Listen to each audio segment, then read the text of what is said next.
Gerald Lucas here with another installment of Ask Gerald, where you get your real estate questions answered. Today's question comes from Elaine, and Elaine writes from North Brunswick, New Jersey. And Elaine writes, "We're moving our son and his stuff to college. Do we need separate insurance?"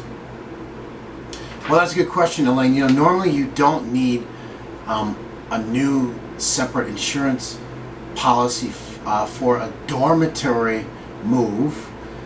If you have an existing homeowner's insurance policy or an existing renter's insurance policy, which normally will cover a student's belongings while they're living away on a college campus.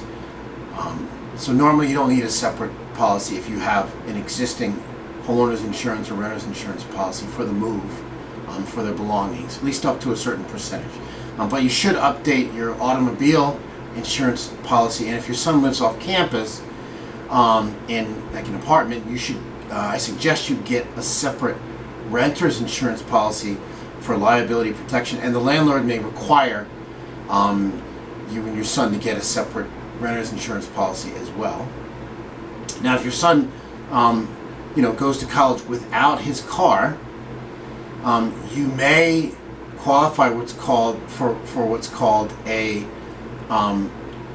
student away discount on your automobile insurance policy.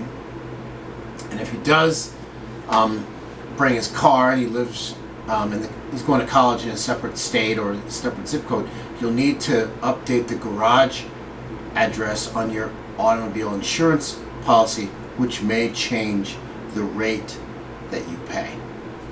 So thanks for your question, Elaine.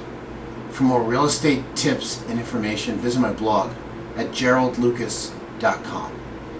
I'm Gerald Lucas, and I'll see you again soon.